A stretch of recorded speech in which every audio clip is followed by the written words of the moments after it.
పూతలపట్టు నియోజకవర్గం వినాయక చవితి సందర్భంగా కాణిపాక వినాయక స్వామికి పట్టు వస్త్రాలు సమర్పించిన దేవాదాయ శాఖ మంత్రి ఆనం రామనారాయణ రెడ్డి. మేళ తాళాలు, బాజా భజంత్రీలు, కోలాటాలు, భజనల మధ్య కాణిపాక వరసిద్ధి వినాయక స్వామికి పట్టు వస్త్రాలు సమర్పించిన దేవాదాయ శాఖ మంత్రి ఆనం రామనారాయణ రెడ్డి. ఈ సందర్భంగా మంత్రికి ఆలయ అధికారులు పూర్ణ కుంభంతో స్వాగతం పలికారు. స్వామివారిని దర్శించుకున్న మంత్రికి వేద పండితులు వేద మంత్రాలతో ఆశీర్వదించి తీర్థ ప్రసాదాలు, స్వామివారి చిత్రపటం అందజేశారు. అనంతరం నూతనంగా 4 కోట్ల రూపాయలతో నిర్మించిన అన్నదాన భవనాన్ని ఆనం రామనారాయణ రెడ్డి ప్రారంభం చేశారు. అన్నదాన ప్రసాద భవనాన్ని పరిశీలించారు. అనంతరం మీడియా సమావేశంలో ఆయన ప్రసంగించారు. మీడియా సమావేశంలో మంత్రి ఆనం రామనారాయణ రెడ్డి మాట్లాడుతూ రాష్ట్ర ముఖ్యమంత్రి చంద్రబాబు ఆదేశాల మేరకు రాష్ట్రంలోని అన్ని దేవాలయాలు అభివృద్ధి చెందడం జరిగిందన్నారు. అలాగే దేవాలయాలలో పనిచేస్తున్న అర్చకులకు, నాయి బ్రాహ్మణులకు, ఉద్యోగస్తులకు అంచెలంచెలుగా జీతభత్యాలు పెంచడం జరిగిందన్నారు.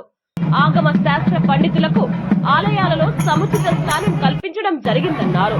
2026 బ్రహ్మోత్సవాల లోపల వేద పాఠశాలను వేదిక్ యూనివర్సిటీ అనుసంధానంతో నిర్వహించాలని సభ్యులు దేవాదాయ శాఖ కమిషనర్, జిల్లా కలెక్టర్ తెలియజేశారు. ఖచ్చితంగా వేద పాఠశాల నిర్మించేందుకు దేవాదాయ శాఖ ద్వారా అనుమతులు తీసుకుని నిర్మించడం జరుగుతుందని తెలిపారు. ఈ కార్యక్రమంలో పూతలపట్టు శాసనసభ్యులు డాక్టర్ కలిగిరి మురళీమోహన్, దేవాదాయ శాఖ అధికారులు, ఆలయ అధికారులు, ఉభయధారులు, అర్చకులు పాల్గొన్నారు.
కాణిపాకంకి ఇక్కడ వరసిద్ధి వినాయక స్వామి యొక్క ఆశీస్సులు తీసుకోవడానికి శ్రీ నారా చంద్రబాబు నాయుడు గారు అత్యంత ప్రతిష్టాత్మకంగా హిందూ ఆలయాలలో జరిగేటువంటి పూజా కైంకర్యాలని ప్రత్యక్షంగా ప్రతి ఆలయంలో జరిగేటువంటి దాన్ని ఆయన పర్యవేక్షిస్తూ మరీ ముఖ్యంగా ఇటువంటి బ్రహ్మోత్సవాల టైంలో ఆలయాలకి తను లేకపోతే తను మంత్రివర్గ సహచరుల్ని పంపి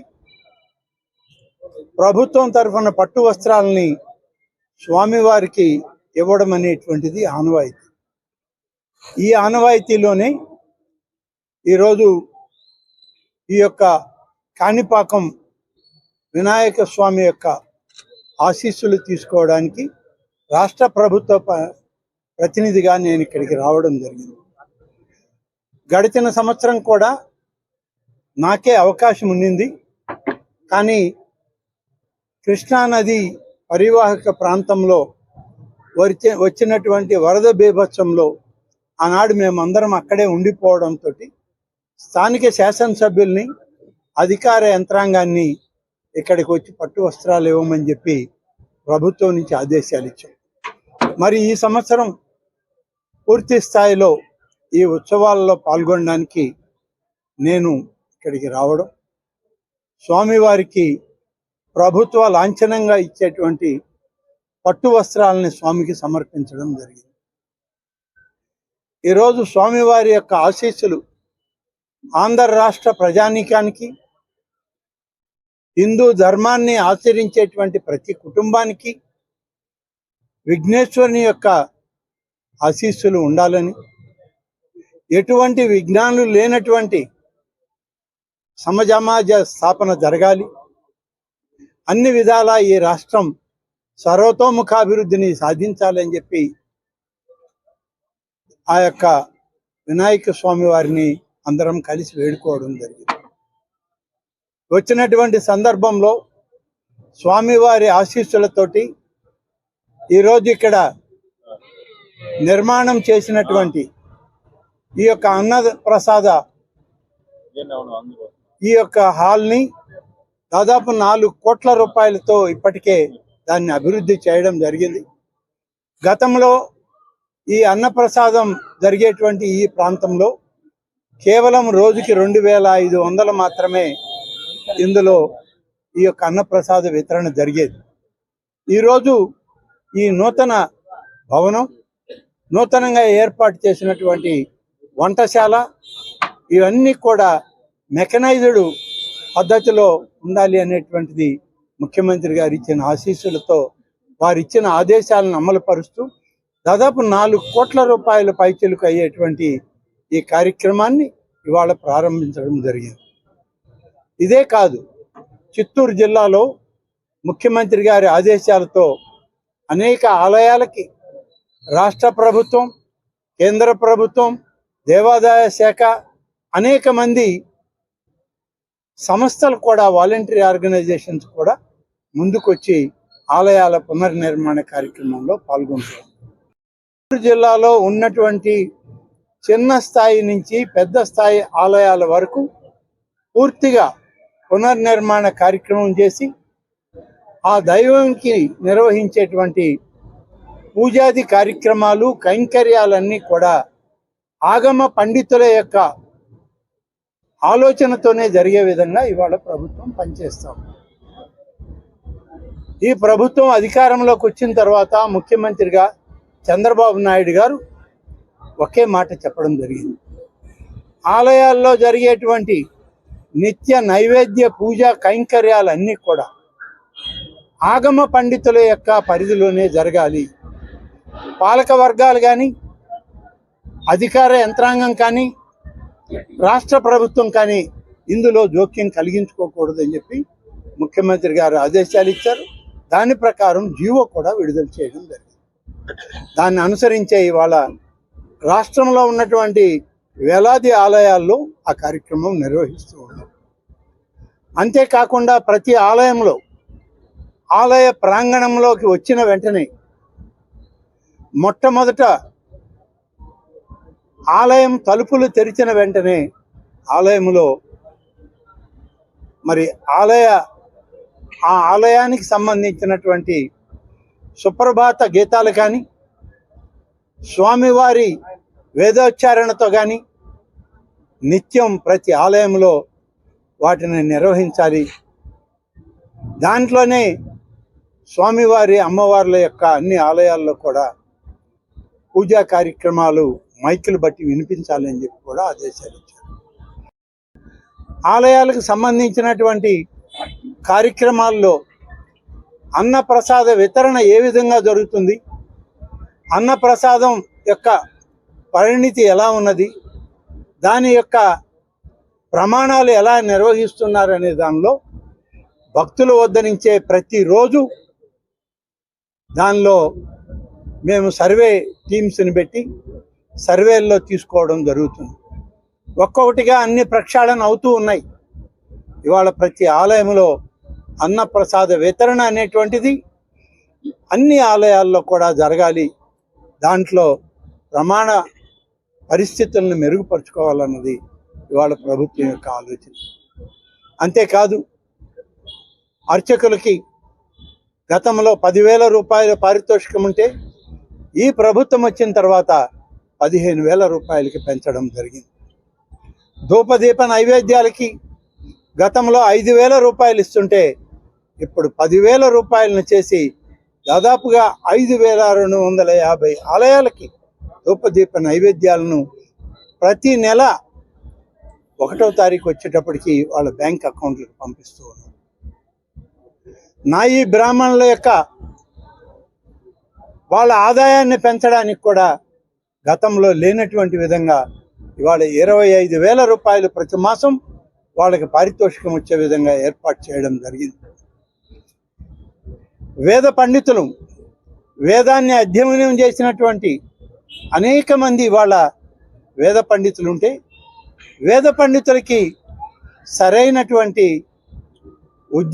ఉద్యోగాలు, వారికి నిరంతరం ఉపాధి అవకాశాలు లేక, వేదం చదవడం వల్ల మాకు ఎటువంటి ఉపాధి అవకాశాలు లేవు, ఉద్యోగ అవకాశాలు తక్కువగా ఉన్నాయి, మేము ఎందుకు వేదం చదవాలి అనేటువంటి పరిస్థితి వచ్చింది. హిందూ సాంప్రదాయం ప్రకారం మన జీవితంలో వేదం అనేటువంటిది ఒక భాగం. ఇవాళ అటువంటి వేదమే నేర్చుకునే వాళ్ళు కూడా నేర్చుకోకుండా వెనక్కి వెళ్ళే పరిస్థితులు వాళ్ళ ఈ దేశంలో, ఈ రాష్ట్రంలో ఉన్నాయి.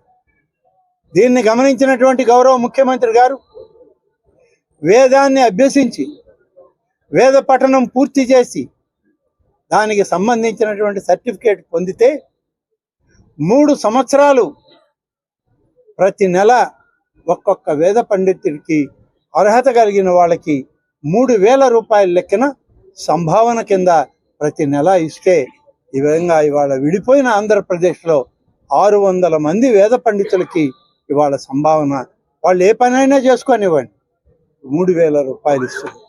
భవిష్యత్తులో మంచి ఆలయాలకి వాళ్ళు వేద పండితులు కావాలి, అర్చకులు కావాలి, అలాగే పూజాది కార్యక్రమాల్లో పరిచారికలు కావాలి అనేటువంటిది ఇవాళ అవసరం ఉంది.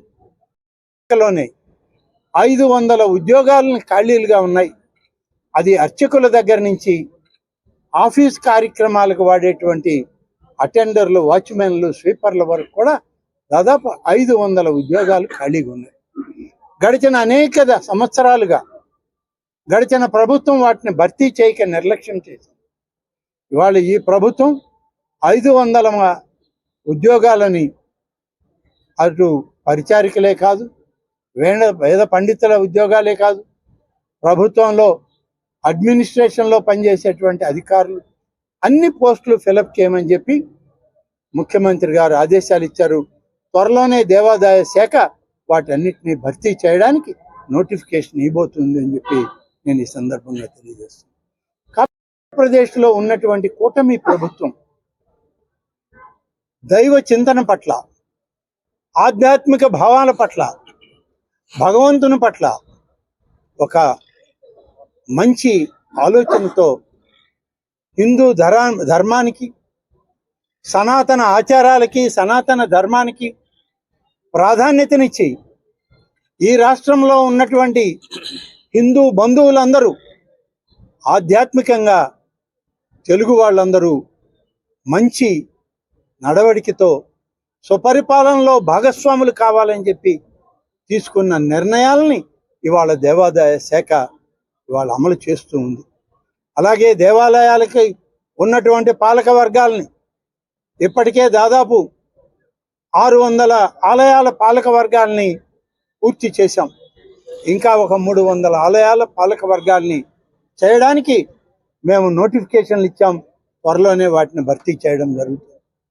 అలాగే ప్రధానమైనటువంటి ఆలయాలు తిరుమల తిరుపతి దేవస్థానం తర్వాత కాణిపాకం, శ్రీకాళహస్తి, శ్రీశైలం, దుర్గామల్లేశ్వర స్వామి దేవస్థానం, అలాగే ద్వారకా, తిరుమల, వాటితో పాటు అన్నవరం, సింహాచలం లాంటి 8 ఆలయాలు ఉన్నాయి. ఈ 8 ఆలయాలు కూడా ఆర్థికంగాను ఆధ్యాత్మికంగాను ఈ రాష్ట్రంలో మొదటి స్థానంలో ఉన్న ఆలయాలు. ఈ ఆలయాలకన్నిటికి కూడా పాలక వర్గాలు వేయడానికి గౌరవ ముఖ్యమంత్రి గారు నోటిఫికేషన్లు విడుదల చేయమన్నారు. విడుదల చేశాం. నోటిఫికేషన్లు విడుదల చేశాక అందరూ అప్లికేషన్లు ఉంటాయి. అప్లికేషన్లు తీసుకున్న తర్వాత అప్లికేషన్లన్నీ కూడా పరిశీలన చేసి ముఖ్యమంత్రి గారికి సమర్పించడం జరుగుతుంది. ఈ ఆలయాల కమిటీలన్నీ కూడా రాష్ట్ర ప్రభుత్వ పరిధిలో నియమించాలి కాబట్టి ముఖ్యమంత్రి గారి అనుమతులు తీసుకున్న తర్వాత ఈ పాలక వర్గాల్ని వెంటనే ఏర్పాటు చేయడానికి ఈరోజు ప్రభుత్వం చిత్తశుద్ధితో ఉందని చెప్పి మీకు అందరికీ మనవి చేస్తున్నాం.